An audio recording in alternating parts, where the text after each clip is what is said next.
It was neither peace nor war, with constant communist probing and Western countermeasures, a worldwide struggle of pathological hostility as each side saw the other as the incarnation of evil.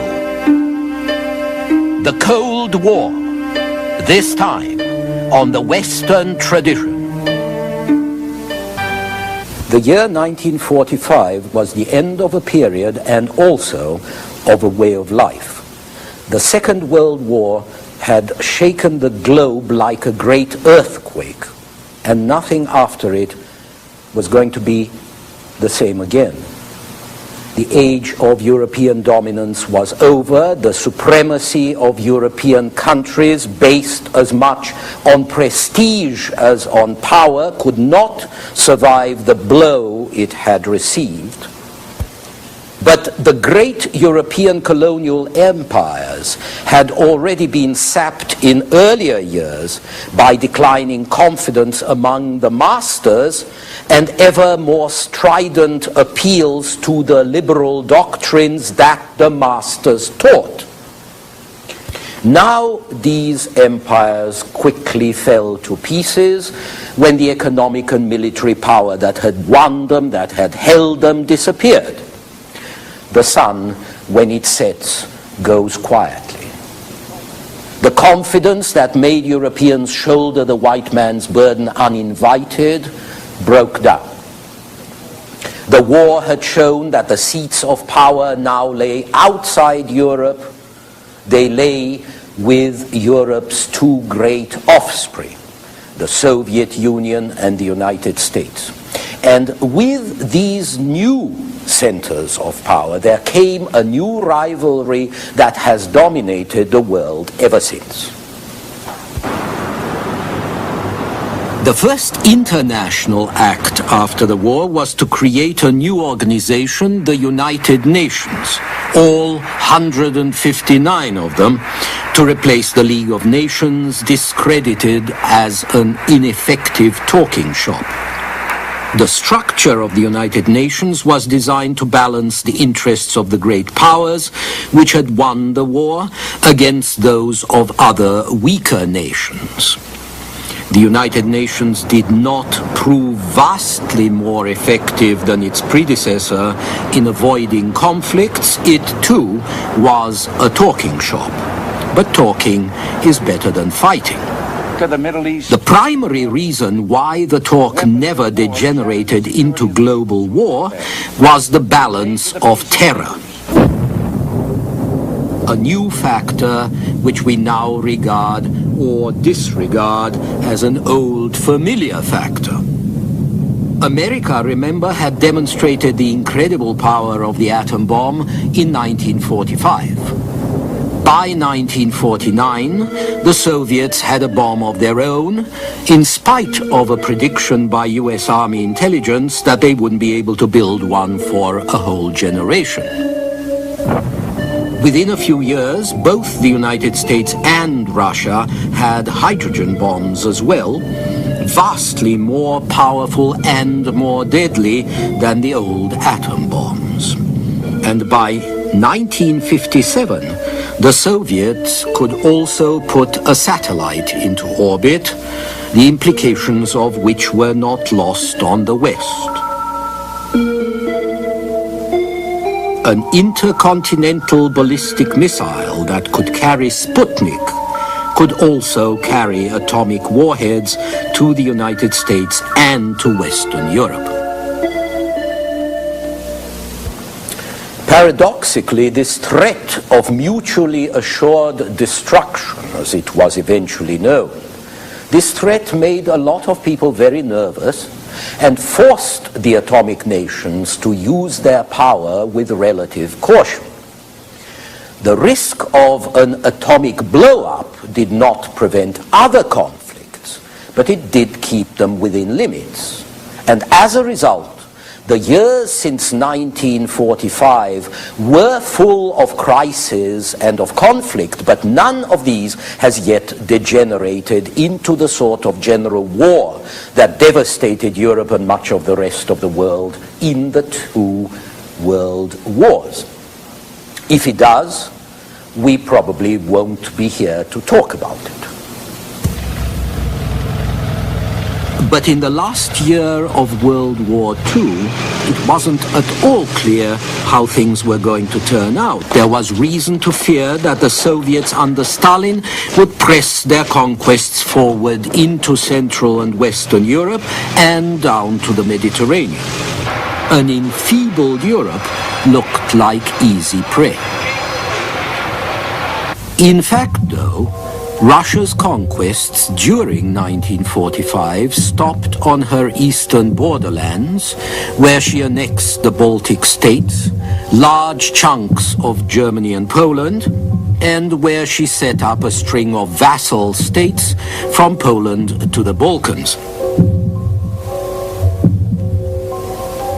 Germany itself, divided and occupied after 1945, furnished one of these vassal states in its eastern portion, while the Allied zone of occupation in the west became a democratic federal republic in due course. The way Europe was divided after the war reproduced patterns that had been set 1,000 years before.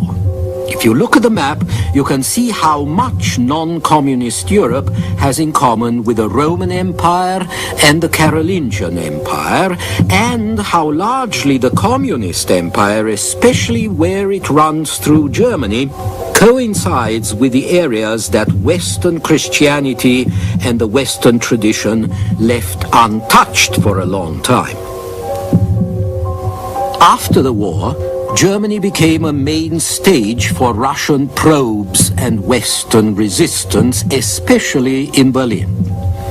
Although the city had been divided among the victors after the war like the rest of Germany, Berlin was located 100 miles within Russia's occupied German zone. This marked the city as a permanent sore and one the communists could scratch whenever they wanted. The Berlin airlift of 1948 and 49 came about when the Russians closed land access to the city, hoping to force the French, British and Americans out. It didn't work. Supplies were brought in by plane, tens of thousands of flights, but the crisis was not the first nor the last there and elsewhere. Berlin was only one point where the friction turned to crisis, where constant communist probing forced Western countermeasures. It was an entirely new situation, neither peace nor war, but a worldwide struggle in which every possible weapon was used short of the direct confrontation that might lead to atomic warfare. In a speech in 1947, Bernard Baruch, the American financier, gave it a name, the Cold War. In the 19th century, the Frenchman Alexis de Tocqueville had seen the future of the world divided between Americans and Russians, one side standing for liberty, the other for servitude. Now, the almost pathological hostility between the two camps rose to more fantastic heights than when the Bolsheviks had seized power in 1917. Within a few years, each side had learned to look upon the other as the incarnation of evil. But even this unpleasant situation wasn't entirely useless, as we shall see. After 1945, the impoverished remnants of West European power could not maintain a Cold War on their own. That was something only the Americans could do, and they started to do so in 1947 to help Greece and Turkey, then under heavy pressure from the communists. I present to you at this time. On March 12th of that year, President Truman went before Congress to ask for aid and to enunciate what came to be called the Truman Doctrine. I believe that it must be the policy of the United States to support free peoples who are resisting attempted subjugation by armed minorities or by outside pressures. The free peoples of the world look to us for support in maintaining their freedom. If we falter in our leadership, we may endanger the peace of the world, and we shall surely endanger the welfare of this nation. Whether you think the Truman Doctrine is noble or foolhardy or something in between, it has colored American foreign policy ever since, from Greece to Vietnam to Nicaragua. But back in 1948, it could not prevent a communist coup in Czechoslovakia, the last country in Eastern Europe to have preserved its independence. The rape of Czechoslovakia, a fragile democracy violated twice in a decade, first by Hitler, then by Stalin, this followed quickly by the blockade of Berlin, made 1948 a very uneasy year. So, as a first step in their own defense, Britain, France, and the Benelux countries, Belgium, the Netherlands, and Luxembourg, signed a defensive treaty out of which NATO, the North Atlantic Treaty Organization, was to grow. Ironically, the great power clash which had been expected and feared in Europe broke out at the other end of the world when the Russian-trained troops of North Korea invaded South Korea in 1950. Korea was another country divided between communist and allied occupation zones. And the war the United Nations fought there, the war to keep Korea divided rather than let the northern communists take the lot, lasted 3 years. It brought in the Chinese.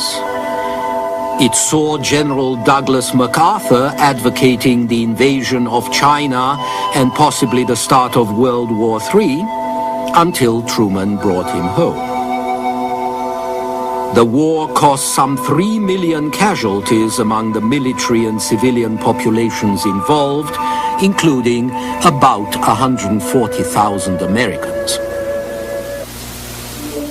In Europe, one effect of the Korean War was the feeling that NATO could only work properly if Germany was armed and integrated into the military alliance of the democracies that had beaten her.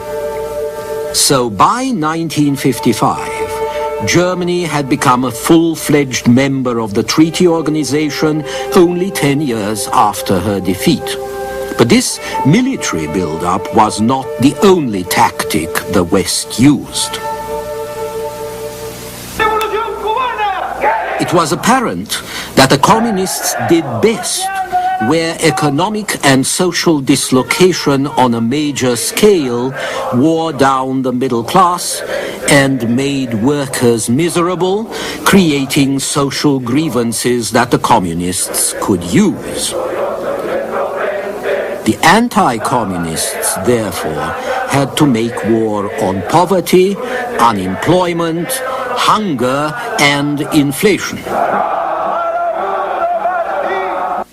In June 1947, the U.S. Secretary of State, General George C. Marshall, announced a new policy directed, he said, not against any country or doctrine, but against hunger, poverty, desperation, and chaos. Its purpose should be the revival of a working economy. It menaces no one. Well, it doesn't always happen, but the Marshall Plan worked as planned.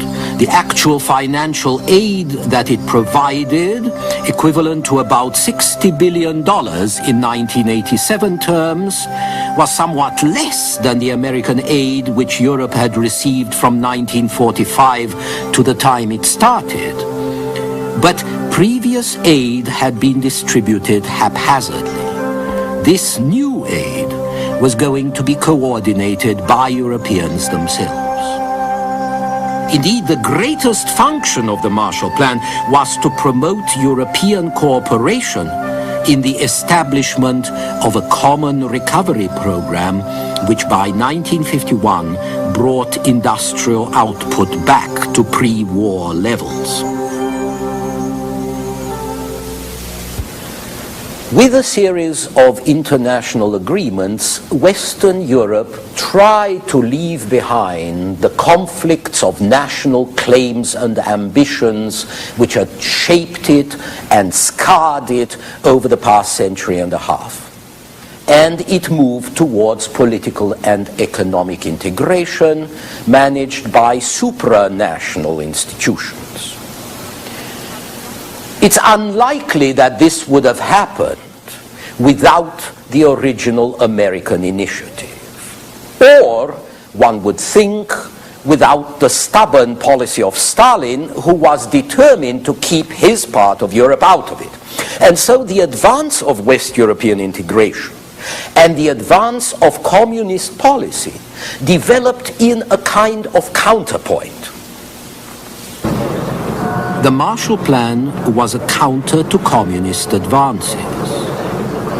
And the answer to this Western aid was a tightening of Stalinist reins on Eastern satellites, culminating in the loss of Czech independence in 1948. The struggle over Berlin in that same year encouraged the creation of NATO. And the outbreak of the Korean War in 1950 hastened the emancipation of West Germany, whose manpower and resources could not be spared, which in turn led to the sovereignty of the rival German Democratic Republic in the East and to the creation of the Warsaw Pact to reinforce Soviet domination of Eastern Europe.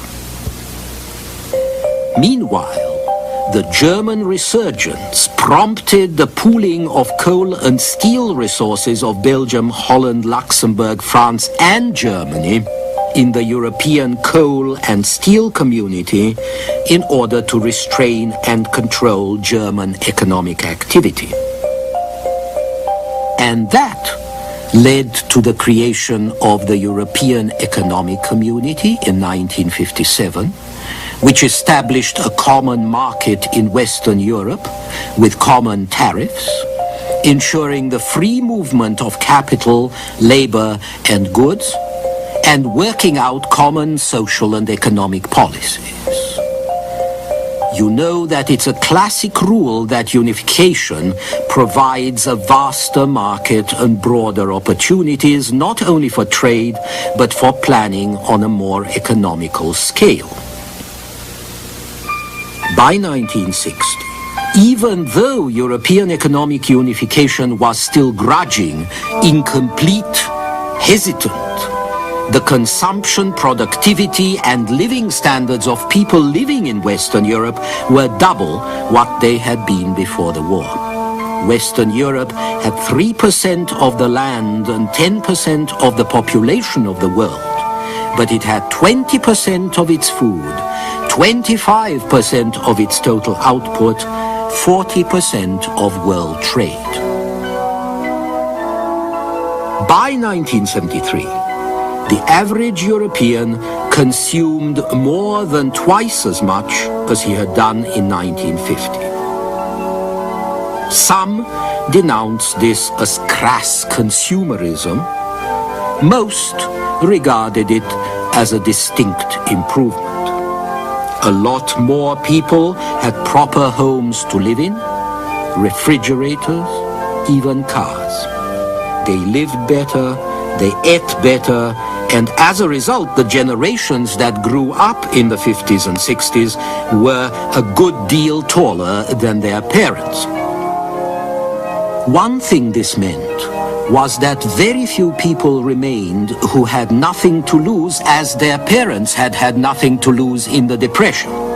They now had a stake in society. They wanted to see it continue changing for the better. And they didn't want to change it radically, let alone destroy it, or see it destroyed.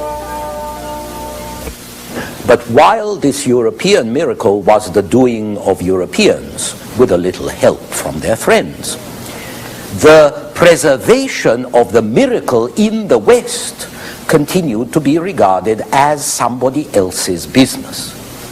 Just as in the 1930s, the European democracies did not want to make the effort, did not want to spend the money or to draft their young people to ensure their own defense. And this is not very surprising. Sensible people, free people, prefer to invest in present needs and comforts rather than in hypothetical future threats. For the economy, this attitude is very practical. The United States built up its economy in the 19th century with hardly an army and not much of a navy, which left a lot more resources for productive investment. And West Germany and Japan have now joined the United States as the world's greatest economic powers because they spend so little on defense. So this is the reasonable way to act. But it's only the reasonable way if you have somebody who will shoulder the burden for you and keep you safe. And in the second half of the 20th century, that someone is the United States.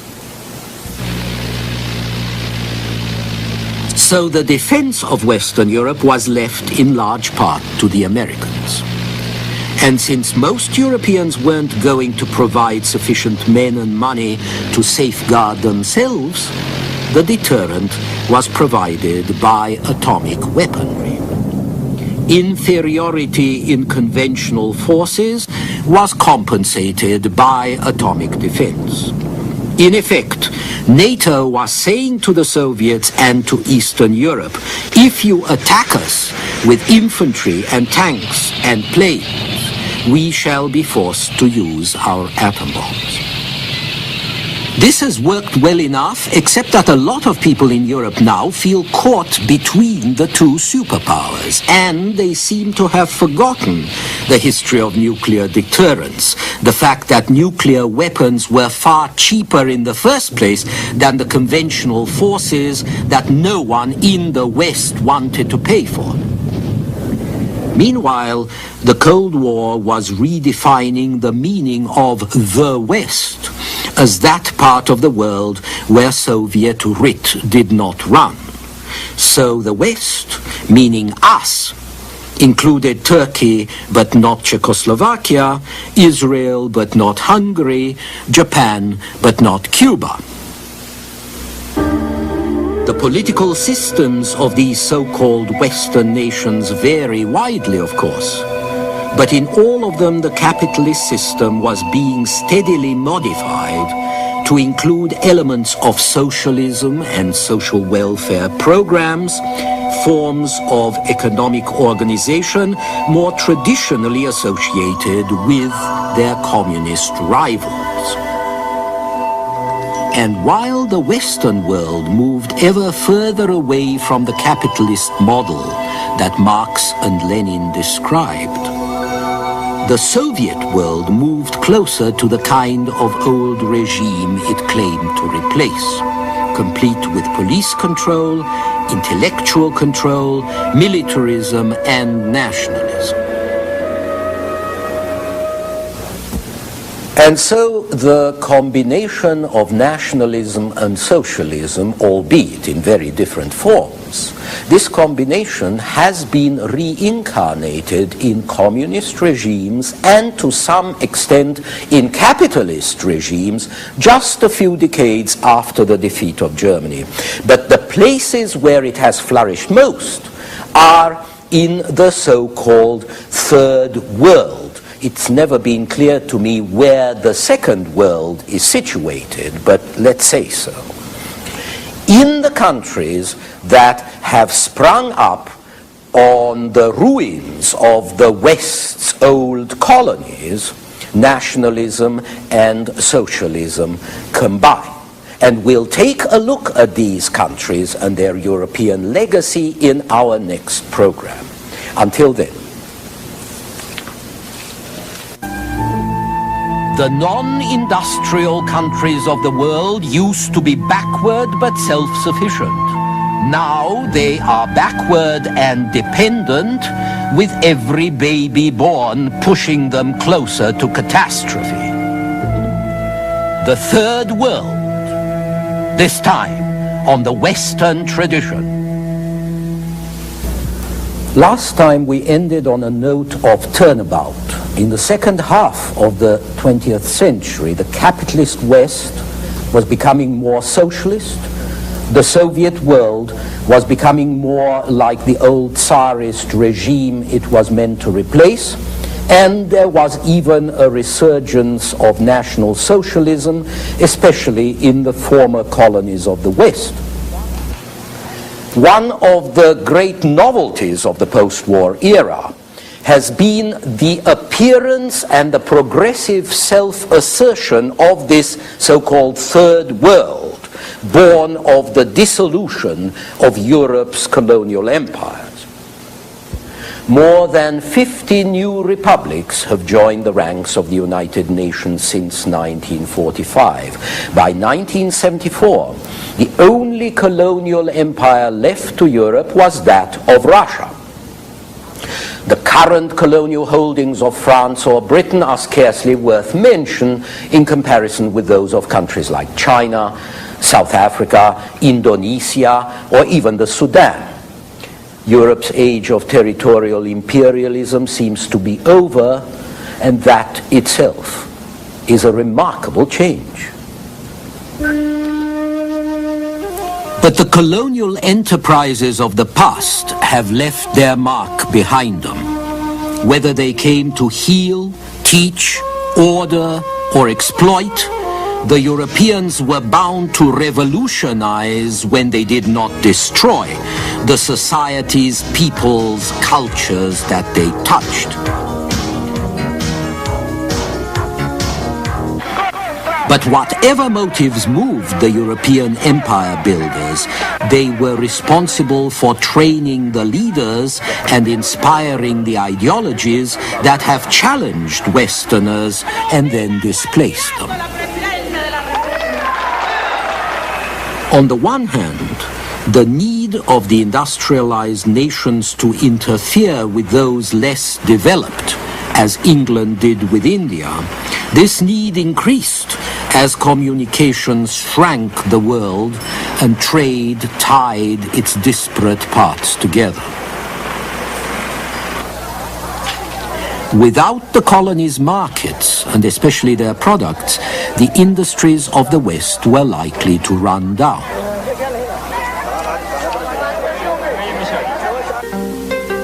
On the other hand, more backward countries could only hope to match their exploiters in wealth and power by developing capital, skills, value systems from the West. That is, by facilitating even greater foreign meddling in and control of their affairs. The West could not be kept out without Western techniques. And those techniques could not be acquired without bringing in the West.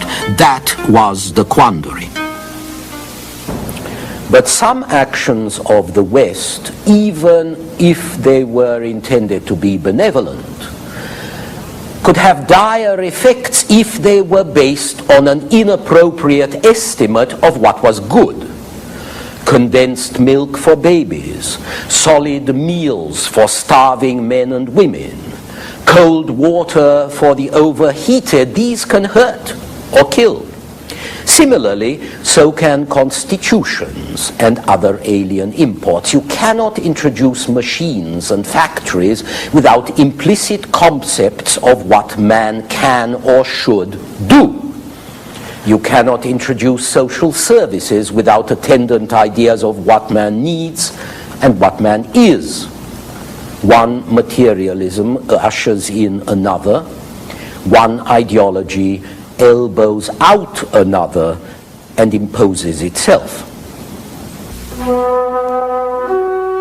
European ideas concerning property, for instance, proved as much a dissolvent to third world cultures as European arms and techniques.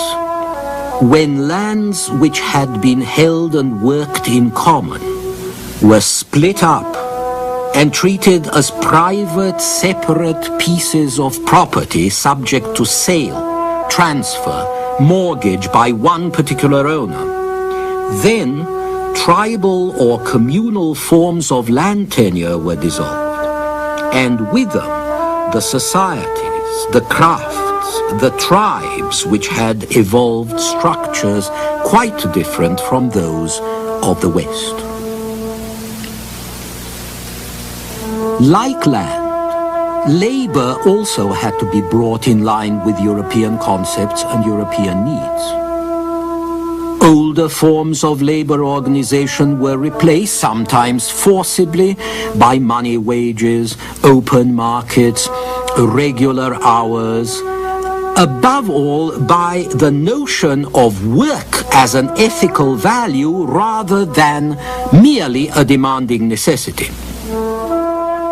Where Europe took 500 years to live the evolution from Middle Ages to modern world, African and Asian societies were forced to live it in a couple of generations.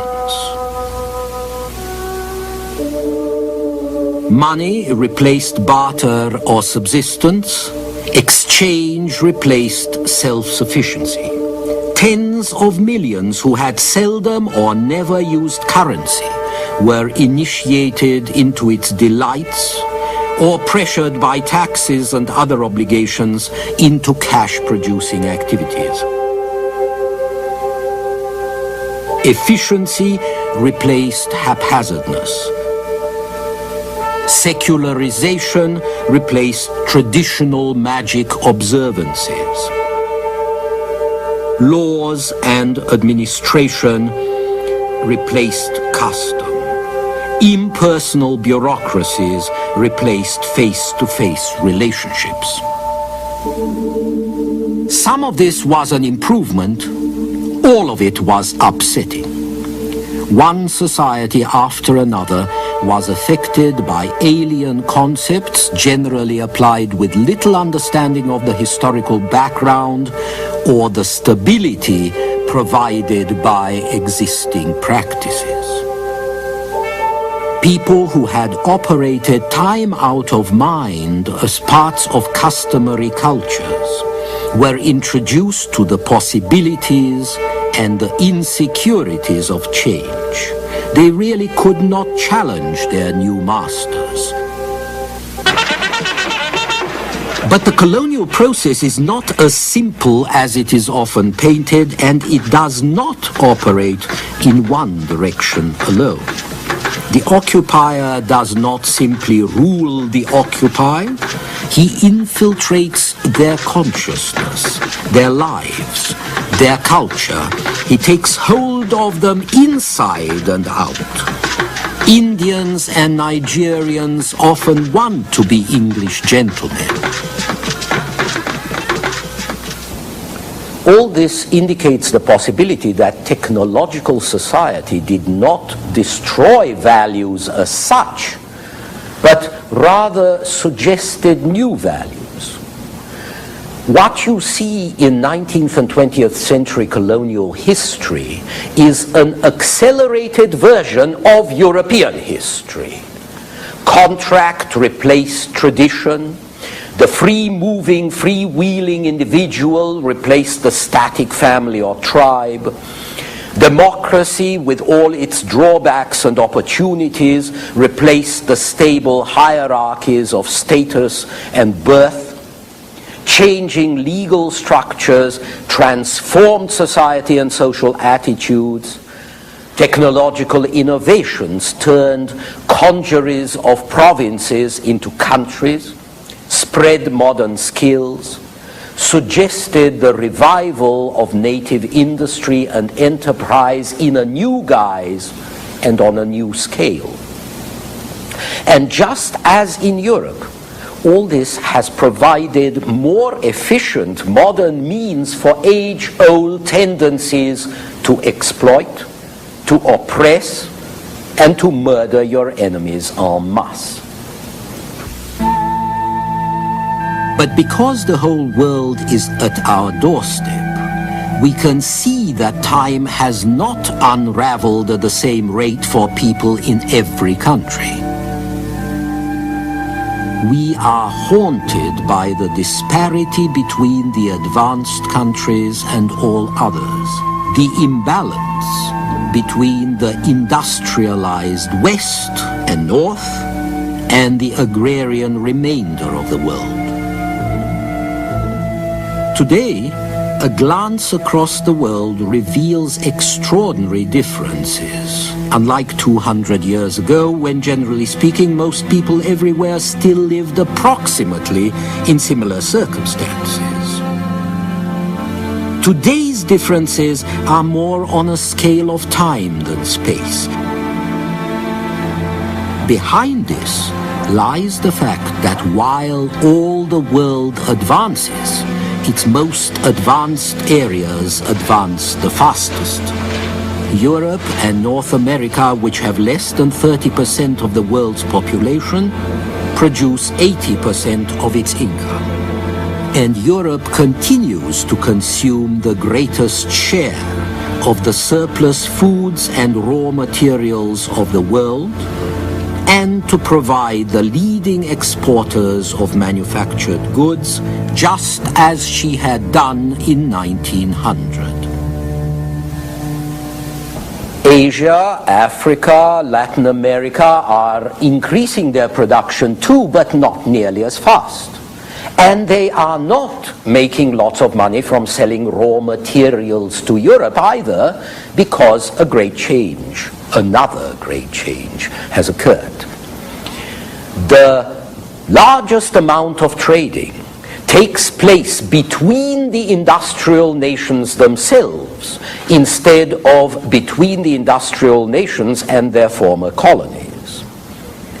Europe and the United States take less of the world's raw materials now than they did 70 years ago.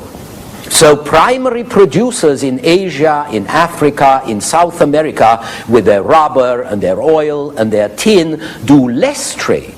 And they do it on worse terms than before because demand for their products is shrinking or is only being maintained by artificial means. A country like Ghana produced more cocoa in 1964 than it did in 1954, but it earned less than half what it had earned a decade before. And since the 1973 oil crisis, the situation has only grown worse. In 1970, the beef from one African cow could pay for 1 barrel of oil. Now it takes 8 cows to buy a barrel of oil. Non-industrial economies used to be backward, but self-sufficient. Now they are backward and dependent, which makes them more unstable than the industrial economies on which they depend. That is especially true when a country depends on a single product. All in all, over a score of countries still depend on a single product for over half of their export trade, and they lead a precarious existence, teetering on the brink of catastrophe with every oscillation of world commodity prices. At the same time, these economies have been caught between soaring demand for modern goods and insufficient supply. The result has been crippling inflation.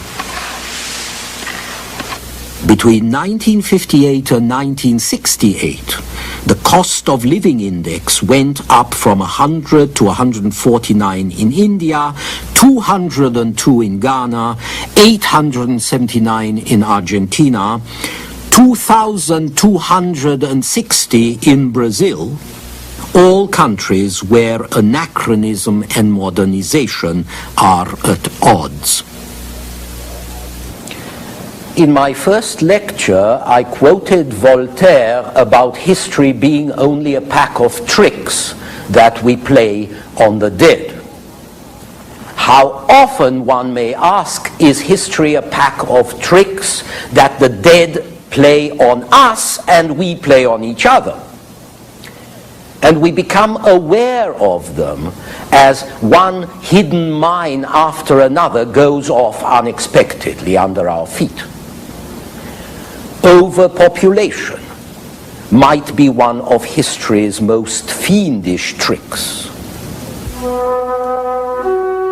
Modern sanitation techniques and disease control had such a dramatic effect on underdeveloped nations that the population growth which occurred over several centuries in the West took less than a decade in certain Asian and South American countries, far faster than the economy and means of production could adjust to the conditions this created.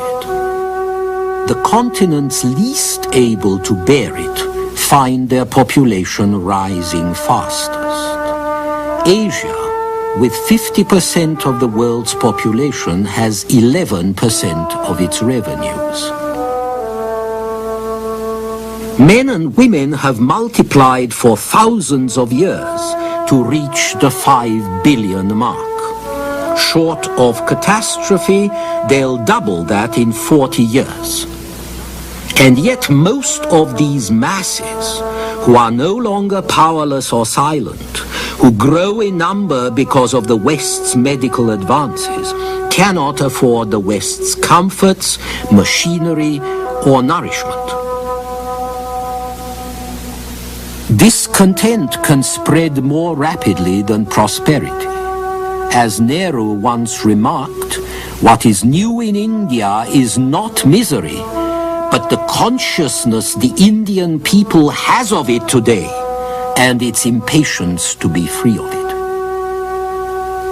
Yet, whilst an American farmer can feed 44 persons, a Frenchman 12, a Russian 5, the average producer in an undeveloped country can generally feed only himself properly, at best one other person. It takes 15 Indian cows to give as much milk as one American cow, 7 acres of Vietnamese rice paddy to harvest the same quantities as those produced by 1 acre in Australia. Unfortunately, there's little reason to think that the hungry countries, whose population by 2000 AD will be over 5 billion, 4/5 of the total projected for the whole planet, that these countries can be modernized fast enough to keep them from becoming a miserable, suffering, explosive sore. The greater the population, the less likely their living standard is to improve. The less the living standard improves, the less chance there is of lowering the birth rate. The greater the population pressure on available resources, the fewer resources can be spared to increase productivity, to improve living conditions, and to create possibilities and attitudes conducive to limiting the population. The area of the world's cultivated lands can be tripled, productivity greatly intensified. A fuller, more balanced diet might even cut down the population growth. Recent studies suggest that hungry societies whose diet is deficient in proteins may be particularly prolific, while protein-rich diets reduce the fertility rate. It's also possible to bring the birth rate down to compensate for a lower death rate, and it is possible to enlist science in solving the problems of subsistence, production, and population. But capital and technology depend on human attitudes and human decisions. In this regard, the 1980s have witnessed remarkable strides in India and China, but equally remarkable retrogression in other places. 30 years after colonial rule, African states are more dependent than ever on foreign assistance. Every 5th sack of grain the Africans will eat is imported. So are the armaments, which account for far more money than goes to their living standards. As usual, political decisions command material possibilities. Cultural and ideological orientation affects and directs the uses of the means at society's command. And so, while the hungry and backward countries challenge the industrialized West to aid them even more, they also accuse it of ignoring or destroying their peculiar culture and their values. The aid has become both problem and solution. It condemns as it saves.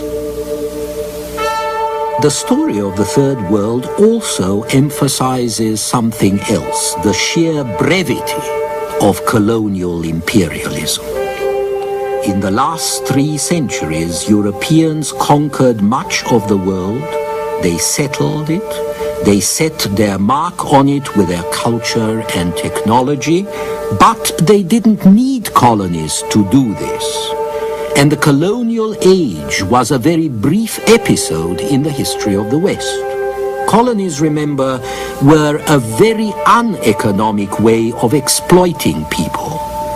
But even this brief interlude had a dramatic, often devastating effect on the Third World, which had barely changed for thousands of years.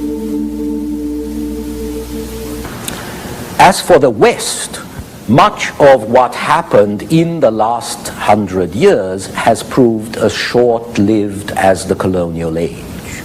Much is being abandoned, much is being reversed. Literacy, for example, which was so hard to achieve and only generalized around 1900, literacy is now seeping away. We're returning to the oral and visual culture of our forefathers.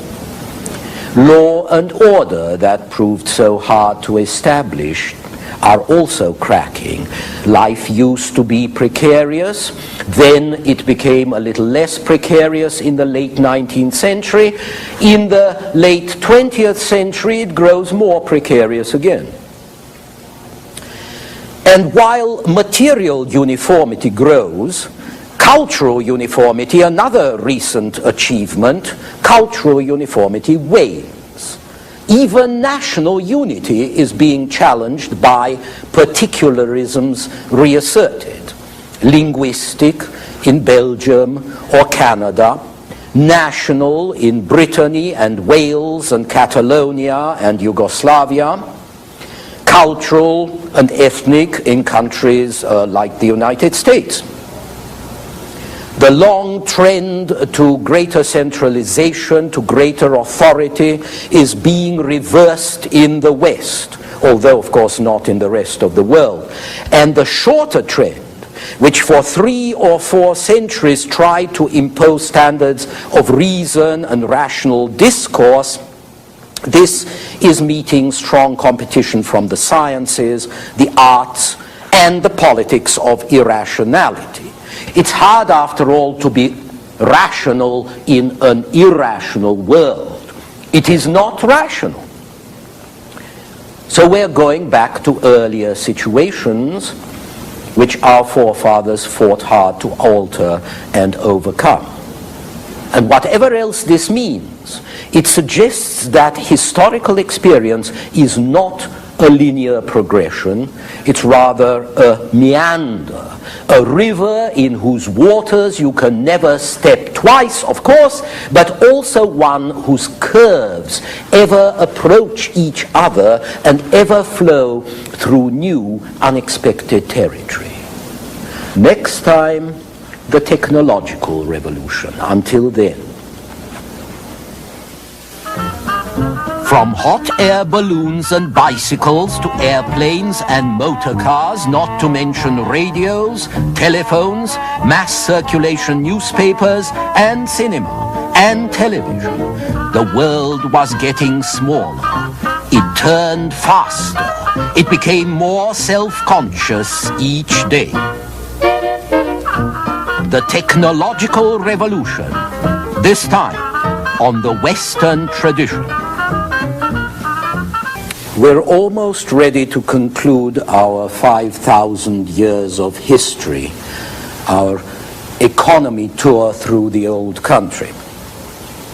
Although there really is no conclusion, there is no happy ending, there is no eternal damnation, there is no priceless wisdom even, just a little more experience. The human predicament remains essentially the same, but we live it in greater comfort. And that's what I want to remind you of in our last two programs, just how far we've come in material terms at least, if not in any other. At 4 p.m. on April 24, 1900, a balloon rose from the Tuileries Gardens in Paris, while 15,000 people craned their necks to watch. On board the balloon was a pioneer cinematographer, the cinema having been invented 5 or 6 years before. As he went up, he writes, a light wind pushed us eastward. It's from 400 meters that Paris looks its best. Knotted around the ribbon of the Seine, one saw it all, cut up by avenues and boulevards, gullied by its streets and lanes. Since that time, aviation has got us used to this sort of sight. In 1900, it was completely new. You would think that could have happened sooner, since the hot air balloon used in 1900 was an invention of the 18th century. But balloons remained a rare curiosity, while airplanes, when they came, multiplied fast.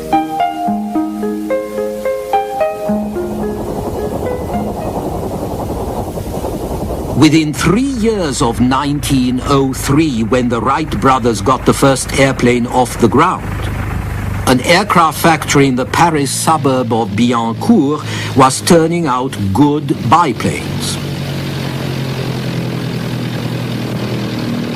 By 1908, one of these had made the first cross-country flight in Europe, 27 kilometers, about 15 miles, from Bouilly to Reims in the Champagne. The following year, Louis Blériot would cross the English Channel with no compass by following the ships that steamed between Boulogne and Dover. But then, in 1909, aerial photographs were taken of military installations in northeastern France. And in that same year, 38 airplanes entered the first air meeting held at Reims in the Champagne. Now, this had been organized by the local champagne industry. It offered considerable prizes and it set several records, but the Reims meeting didn't just reflect the publicity value of the new machines, it also suggested their military potential. This was soon demonstrated when in 1911 the Italians, at war with the Turks, began to use planes to scout out enemy positions and also to chuck out bombs by hand. John Galsworthy, the English novelist, wrote a moving letter to the London Times begging the military to leave us the innocence of the air. But the air was destined to be violated like the rest of the earth. Within a couple of years, British troops were being equipped with specially built anti-aircraft guns. And things have never been quite the same since. As we have seen, wars serve as great accelerators. The end of the war in 1918 left lots of useless planes, and lots of unemployed pilots. It didn't take long for some of these to start to fly both passengers and mail. 5 years later, flying aces back from World War I offered promenades in the air and also 2-hour flights to and from Paris. By the 1930s, anyone who could afford it could travel or ship goods across the world on regular services. Still, passenger flying remained the prerogative of kings like Edward VIII, dictators, and other exceptional figures until World War II accelerated things once more and turned the luxury of the few into the commonplace transport of the many. Jet engines developed for late model fighter planes and for Hitler's V-1, the Vengeance planes, revealed commercial possibilities. In 1952, BOAC, the British Overseas Aircraft Corporation, introduced the first passenger jet service. By the 1960s, wide-bodied jumbo jets were carrying 600 and 700 passengers. In 1976, the supersonic Concorde, costly triumph for Franco-British engineering, crossed the Atlantic in less than 3 hours. Lindbergh in 1927 took 10 times as long and had to wait for his champagne. Now, if you're flying from Paris to New York, you can get there before you've left.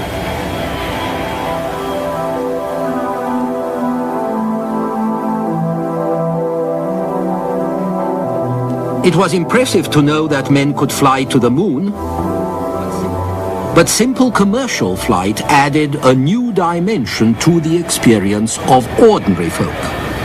Now they could cross entire continents with greater speed and ease than it had taken to get from a country town to the capital 100 years before. Jaded as we are today, we might want to give a moment's thought to how and from what all this started. The true origins of heavier-than-air flying machines lie less in the fantasies of Leonardo da Vinci than in humbler and more practical aspirations. In 1889, an Irishman named John Boy Dunlop, soon followed by the Michelin brothers of France, patented a kind of rubber tire that turned unwieldy, uncomfortable velocipedes into bicycles, safer, easier to ride and to control, and soon much cheaper as well. For the first time in history, man found an alternative to the costly horse, one that permitted him to move much faster than he could do on foot. And woman discovered an emancipating agent, liberating her from constricting corsets, voluminous skirts, and chaperones. As the 19th century ended, as the 20th century began, manufacturers of corset stays and umbrella spokes turned to making bicycles, with such effect that prices dropped within a decade or two to where quite modest folk could afford to buy one. Others, more venturesome, equipped the new contraptions with steam or petrol engines, turning bi, tri, or quadricycles first into motorbikes, then into motor cars, then into flying machines. All of them used much the same parts, and most were produced and raced by the same men and women who were driven by love of gain, but also, and above all, by the spirits of enterprise and adventure, the love of excitement and speed that marks a century not half as mopey as it is sometimes made out. At first, however, the bicycle remained the people's horse, A horse that consumed no hay, required no stable, dropped no manure. Cars took a bit longer. Motorized public transport dates to the beginning of the century, and its appearance drove a British scholar to stately complaint. What is this that roareth thus? Can it be a motor bus? Yes, the smell and hideous hum indicat motorem bum. How shall wretches live like us, cincto bis motoribus? Domine defende nos contra hos motores bos. Now, you don't have to understand Latin to know exactly how he felt. In Europe, low-priced cars for the middle classes didn't come until the 1930s, when men like André Citroën adopted and adapted Henry Ford's assembly line methods.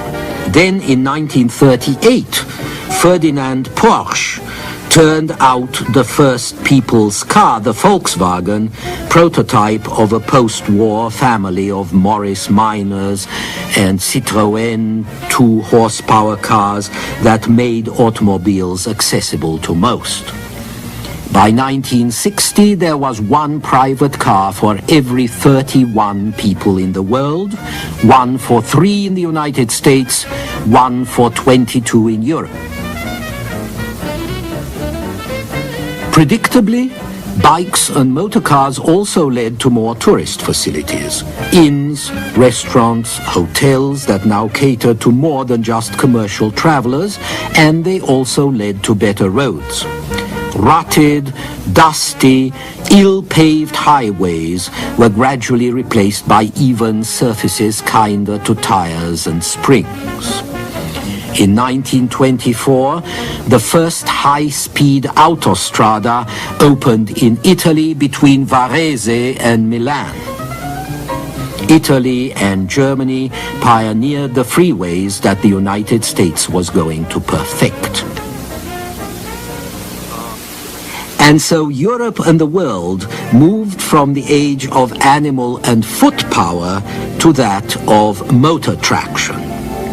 In 1914, the floods of refugees had pushed hand barrows or trudged along their horse carts. In 1940, similar refugees filled highways with bikes and cars, fleeing from German tanks, dive-bombed by screaming aircraft. There was no holding back progress. Other goodies were born quite literally with the century.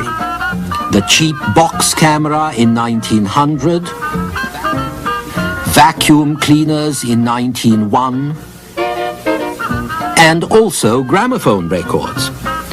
People had made their own music or listened to somebody playing it in a hall or in a public kiosk. Now they could listen to music at will.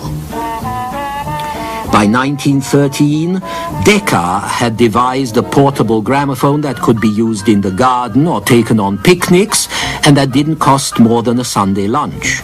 Soon, that would prove a boon in the trenches. In 1901, an Italian, Guglielmo Marconi, also achieved the first wireless communication across the Atlantic. By 1912, when the Titanic went down in the North Atlantic with 1,600 souls, the miraculous possibilities of modern technology sending out distress signals were revealed along with the fragility of modern technology. Parisians had been talking about pulling down the Eiffel Tower, which had been denounced as an eyesore since 1889. But a radio antenna on top of the tower's 1,000-foot structure ensured its survival. Then, in 1920, Marconi opened the first British broadcasting station near Chelmsford in Essex, soon to become the BBC. Soon also, families would be free from oppressive silences. They could switch on the radio. And after the Second World War, television, which had been demonstrated back in 1926. By 1933, President Roosevelt's fireside chats would demonstrate the political uses of mass communications, and soon Stanley Baldwin, the British Prime Minister, Hitler, Churchill would take up the idea. The world was shrinking. More people were traveling and traveling faster. Where the Black Plague of the 14th century had taken months and months to spread through Europe, the flu of 1918 took only a few weeks. At the same time, radios and telephones, another 19th century invention perfected in the 20th, and mass circulation papers and magazines were making the world ever smaller, more stressful, more conscious of what went on next door and beyond.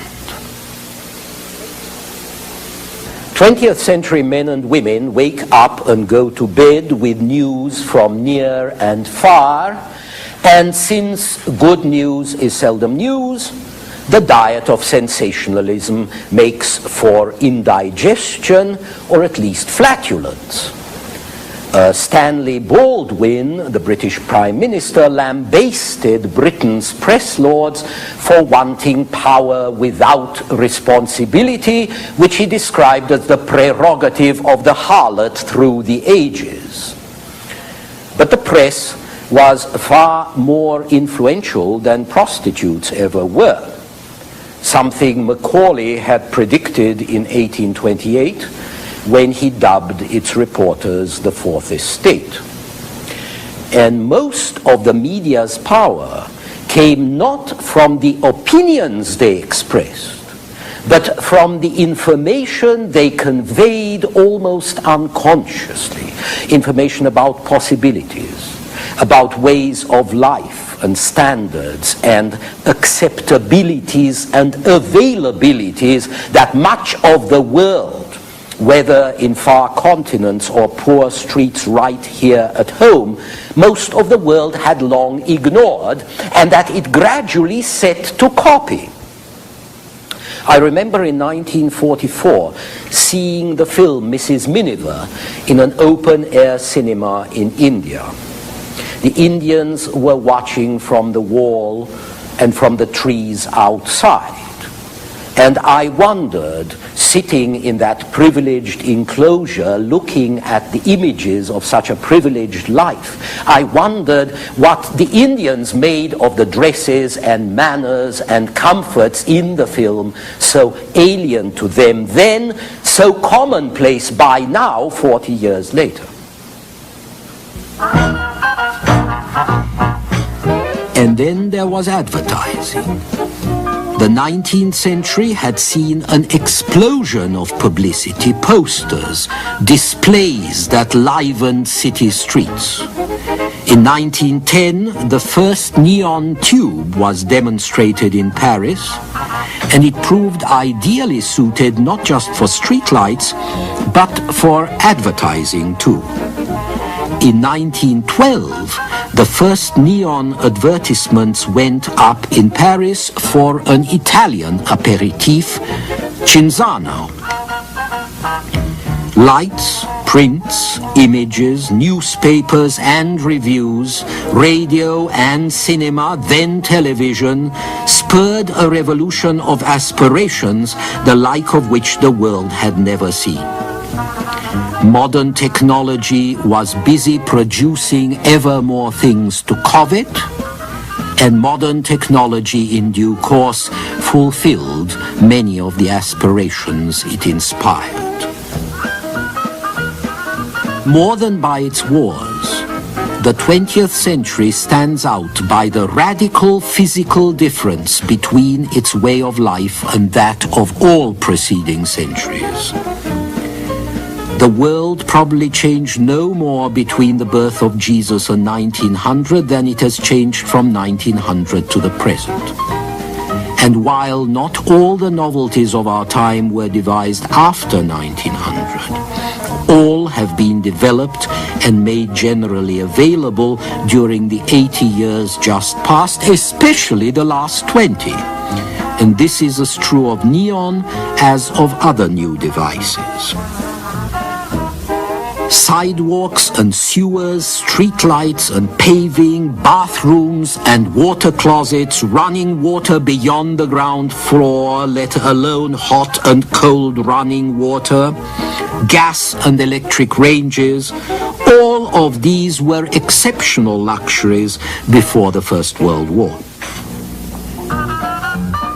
Bakelite was invented by a Belgian in 1907, but it wasn't until the 1930s and 40s that plastic objects, furniture and containers revolutionized industrial design. Telephones were also rare in Europe until after the war. The first dial telephone, the first automatic exchange in Britain, appeared in 1920. And even though the first domestic electrical refrigerator went on sale in Chicago in 1913, milk still turned in summer, and meat still went bad for lack of refrigeration in European homes and shops of the 1950s and 60s. It was not until the last 20 years, at most 30, that most Europeans lived the crucial transformation of their homes and kitchens in lighting, heating, ease of movement and labor-saving devices, in stoves and ovens with thermostats that didn't have to be watched all the time, in refrigerators, dishwashers, washing machines, even self-wringing mops. It was the women who benefited most from these improvements, so that one must suppose critics of labor-saving devices to be mostly curmudgeons of the male sex. And it is another point in our century's favor that it saw great strides in the emancipation of half of the human race. The work performed by women became less demanding. Their dress became less constricting as elastic rubber replaced whalebone and lacing in foundation garments around 1905, as bras shortened the corset around 1914, as skirts lightened and rose after 1917. Even beautification was democratized when lipsticks in disposable metal cartridges appeared in 1915, but far more so by the appearance of artificial silk fibers in 1910 and then nylon stockings in 1939, which inspired immortal lines that I quote from memory. When as in silk my Julia goes that is composed of cellulose, the fibers of her garb and hose, designed for her by jewels and sea, oh, how her beauty fetches me. But the fundamental emancipator of women, long yearned for, really came in 1956 with the marketing of the first oral contraceptive. The pill was far from perfect, but it was more important than the vote because it promised choice and the potential emancipation of womankind from its biological destiny. No small thing. Now, of course, women are not alone in being subject to a biological condition. And in this realm, all mankind has undergone a revolution undreamt of in earlier times, partial reprieve from biological destiny. In our next program, we shall learn more about that and other breakthroughs of the 20th century, as well as some of the century's keenest disappointments. Until then. One after another, the laws of physics have been rewritten, the theories of life itself revised. As science and technology radically change our lives for better and for worse, we are reminded once more that in much wisdom there is grief. Toward the future, this time on the Western tradition. Last time we saw how modern technology made everyday life easier for normal people, easier than it had ever been before. But there was another even greater revolution in the 20th century, one that has granted humanity a partial reprieve from biological destiny. It was in 1901, for example, that the first Nobel Prizes were awarded. The prize for physics went to Wilhelm Röntgen for his work on X-rays, which some at that time still regarded as a curiosity, no different from moving pictures or balloon ascents. And the prize for medicine that year went to Emil von Behring for his work on diphtheria. Both awards illustrated the spectacular advances being made in medicine, which the 20th century was going to carry still further. In 1899, 100,000 people in England and Wales alone died of infectious diseases. But in our century, vaccination, inoculation, preventive medicine, preventive hygiene would make such swathes of infection obsolete. They cut back tuberculosis. They obliterated smallpox, which had been the scourge of mankind. 200 years ago, 9 Europeans in 10 contracted smallpox, 1 in 7 died from it, most of the rest were left more or less disfigured. By mid-20th century, this plague was a memory, along with cholera, whooping cough, diphtheria, and after 1954, polio. Our major diseases today go with living longer, like cancer, and living more stressfully, like heart disease. Even AIDS is a gift of better communications and world travel, as syphilis was in the 16th century. Some plagues simply took longer before they disappeared. The transmission of typhus from man to man by lice was discovered in 1909, but the conditions in which this took place couldn't be so easily eliminated. During the First World War, for instance, most Serbian deaths came not from battle, but from typhus. Between 1917 and 1921, the disease hit some 25 million in Soviet territories, and it caused 3 million deaths. As famine, misery, and filth receded, so did typhus. The fight against disease was becoming a fight against conditions that would breed disease. Malarial marshes, mosquitoes, malnutrition, dirt. But the fight was also aided by the development of more and more effective drugs, serums, antibiotics, which were much speeded up by the 2 world wars. No less important was general public access to medical care, something extremely rare 100 years ago, when most people could not afford a doctor and one only went to hospital to die. With medical care, mortality declined precipitously, longevity soared. But since nothing is ever clear-cut, the progress of modern medicine and public health brought new problems in its wake. The declining death rate resulted in a huge population increase.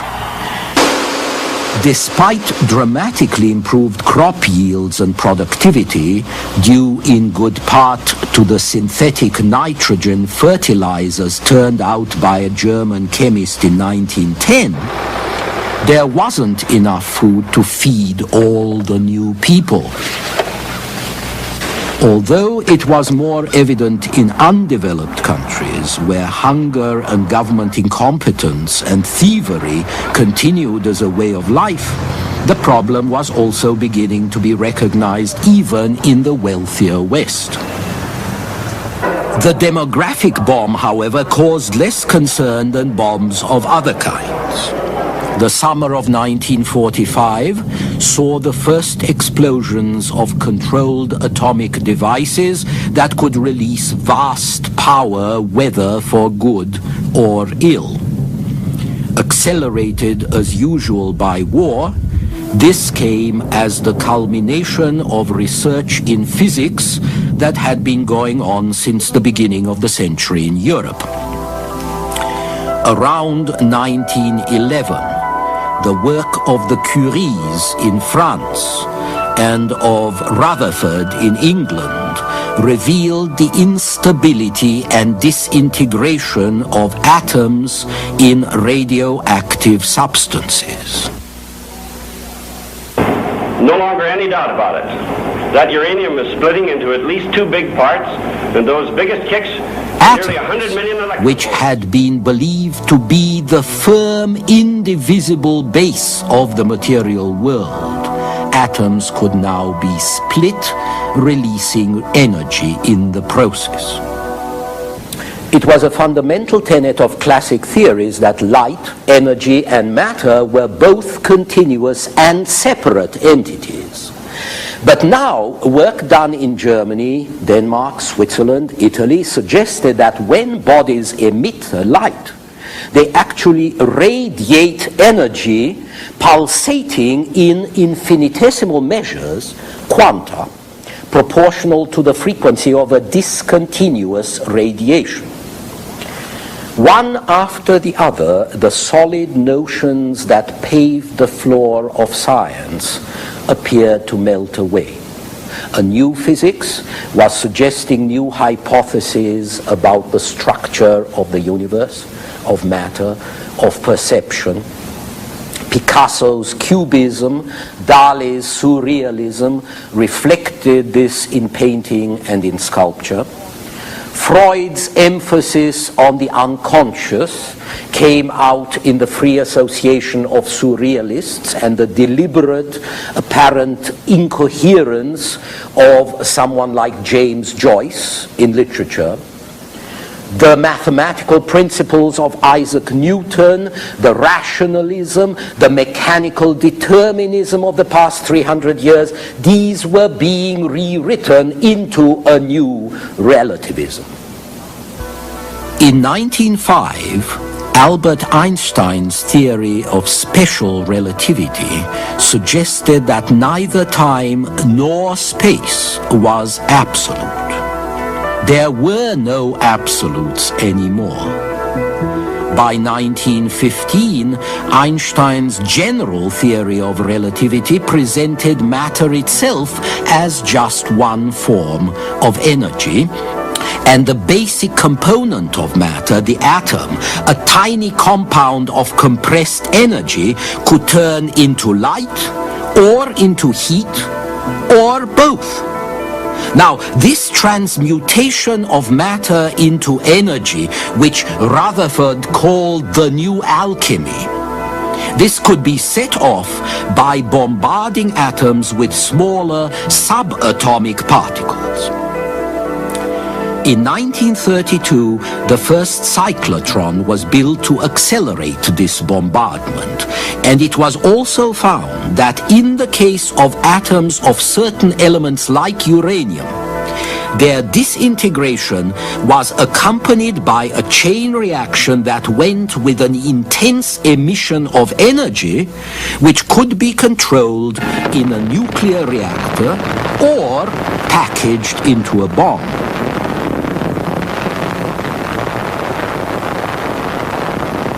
This was the basis of the 400-pound bomb which destroyed Hiroshima on August the 6th, 1945. Hiroshima, like Guernica in the Spanish Civil War, Hiroshima has become part of history and continues to affect it. The justified terror of what atom bombs could do, and far worse devices also, has played its part in avoiding major conflicts over 40 extremely nervous years. But it has also produced a pervasive anxiety and guilt about man's capacity to destroy mankind, and more specifically about the dangers of science and technology. That anxiety was further spurred when, in 1953, at Cambridge again, James Watson and Francis Crick deciphered the double helix configuration of the molecule of DNA, which determines the structure and the function of every living animal or plant, and which functions like a living computer that tells a cell what protein to make. In other words, what to create and how.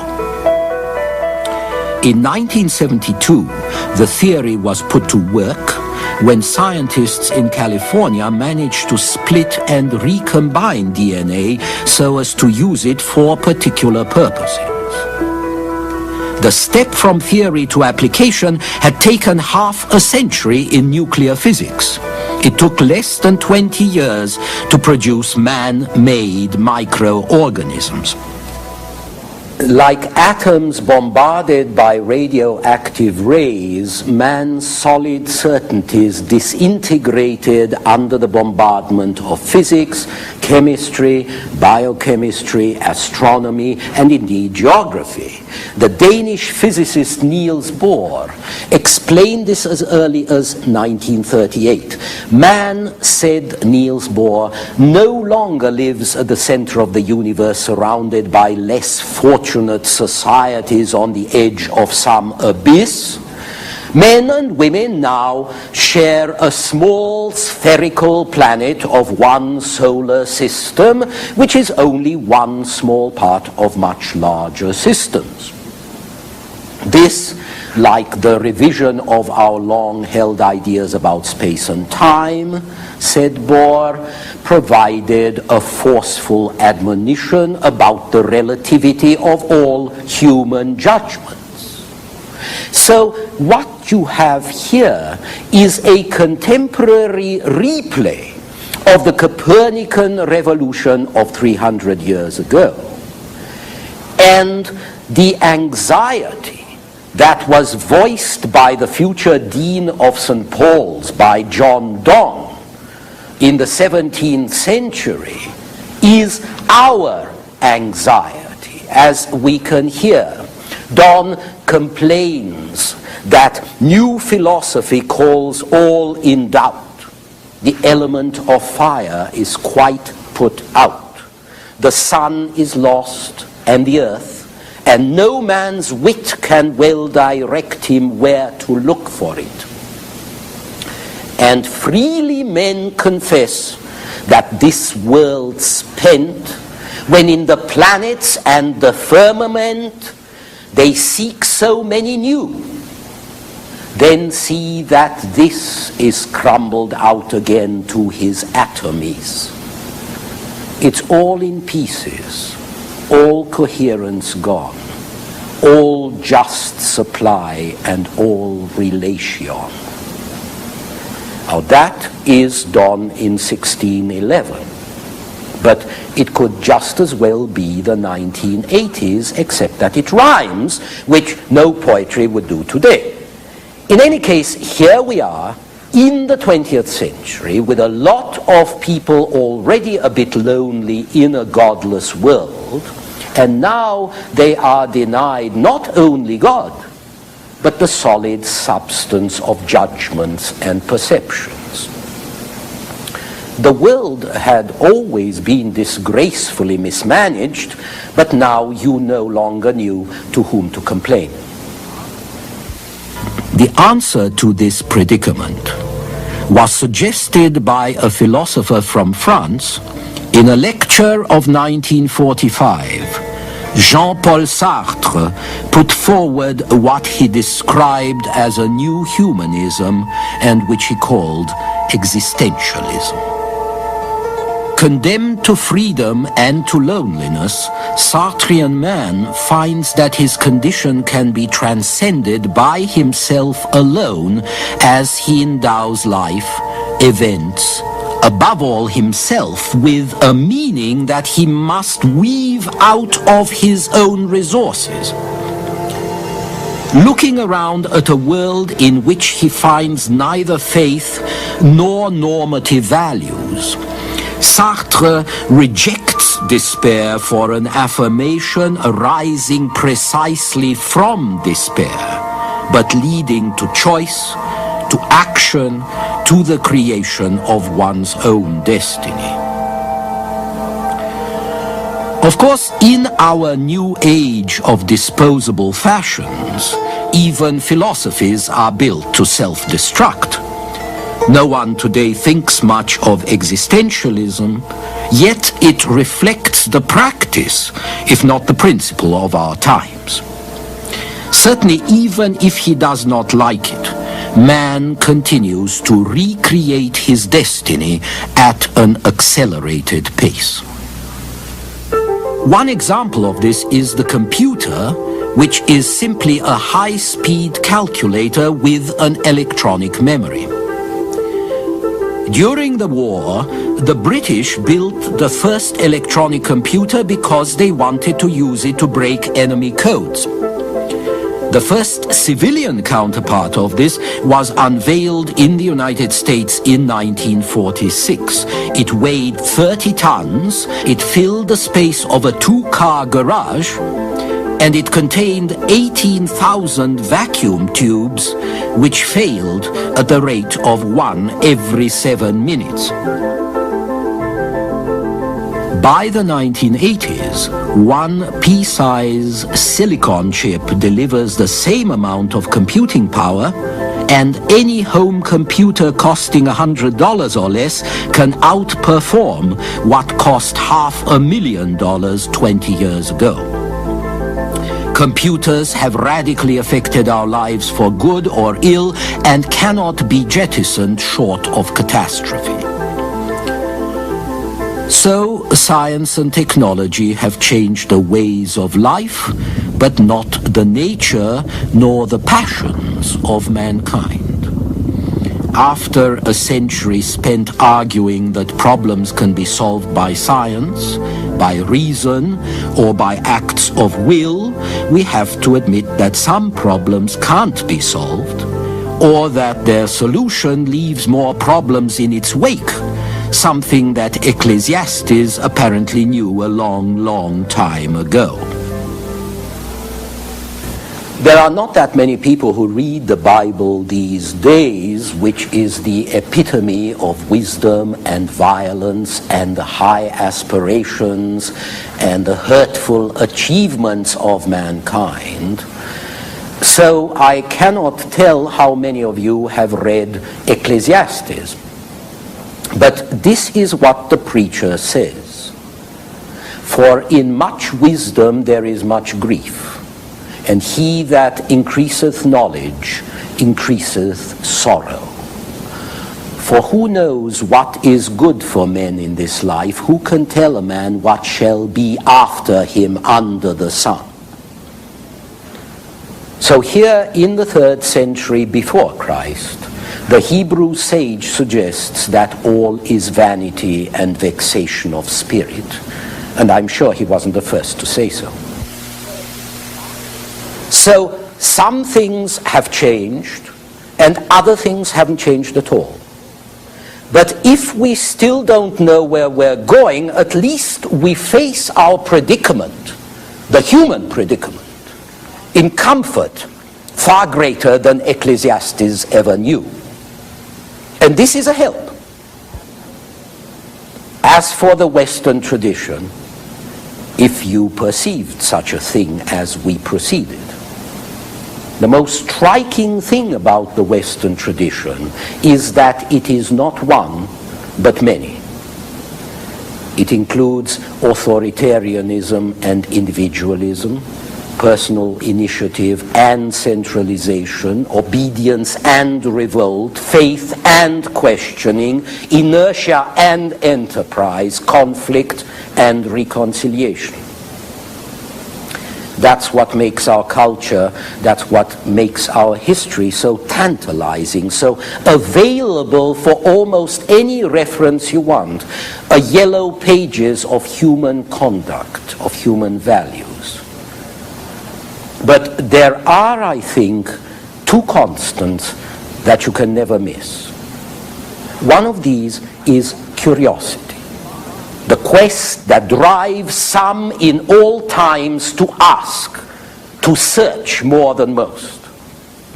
And the other is ambition, which drives some in all times to press further and to try and achieve more. Really, when you think about it, our patron saint is Prometheus, who stole fire from the gods. And on this note, I shall leave you with some lines from Wordsworth. Still glides the stream and shall forever glide. The form remains, the function never dies, while we, the brave, the mighty, and the wise, we men who in our morn of youth defied the elements, must vanish. Be it so.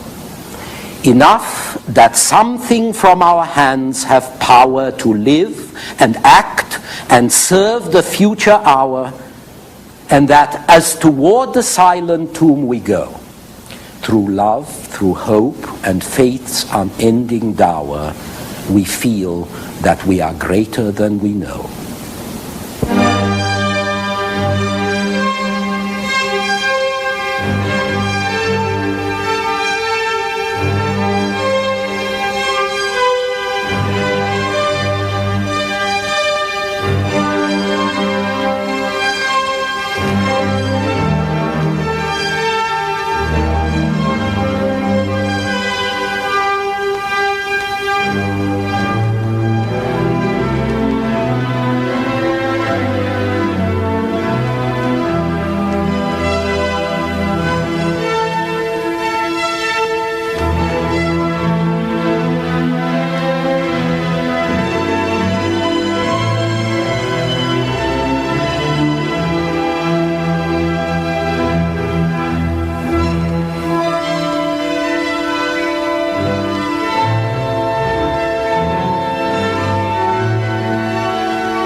Funding for this program is provided by Annenberg CPB to advance excellent teaching. For information about this and other Annenberg CPB programs, call 1-800-LEARNER and visit us at www.learner.org.